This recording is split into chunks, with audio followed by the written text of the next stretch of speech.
All right, guys, you want to get involved in real estate and you're going to do it virtually, but you're going to have to choose a market. When you're virtual, you can really pick anywhere you want to do it, okay? So let's talk about some of the minimum requirements that I suggest if you're going to pick a new market that you're unfamiliar with. I would go with a population of at least 500,000 or more.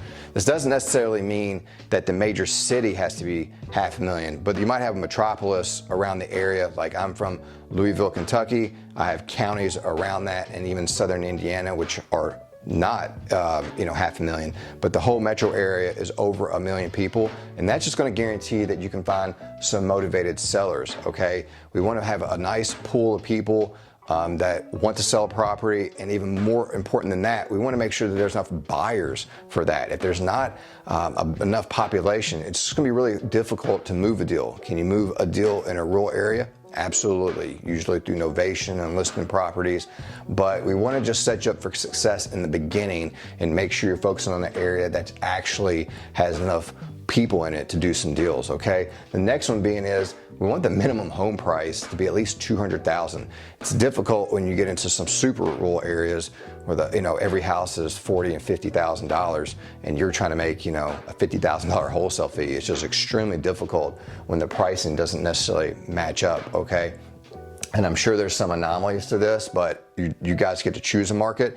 I would highly recommend a minimum home price of $200,000. Okay, the next is let's find a wholesale friendly location. There's tons of loopholes to get around when a state maybe has banned wholesaling, okay, through double closing or whatever. But if you get to choose right out of the gate your market, let's try to focus on an area that's going to make it easier for you in the beginning to get the barrier of entry not to be that difficult. Let's find a wholesale friendly location. Okay, the next is an area that you can learn. Maybe you can go visit at least once, just drive around, or that's easy to learn online. When you have major cities, you can learn a lot just on Google on the different area. But you want to have some idea about the area. When someone says, hey, what about that Starbucks at 133 Main Street? You're like, yeah, I'm familiar with that area, because you were able to look it up on Google, just Google Maps, and kind of get a feel for the area and know what the hot markets are or the streets are in that area. And the next and the very last one is there active deals going on in that market? Is there other wholesalers, other flippers, people are actively doing that? I think this is what we really consider a hot market, when the investors and the buy and hold guys are already doing deals in that market. That's gonna be a clear sign to you to say, hey, you can get in there and start doing deals.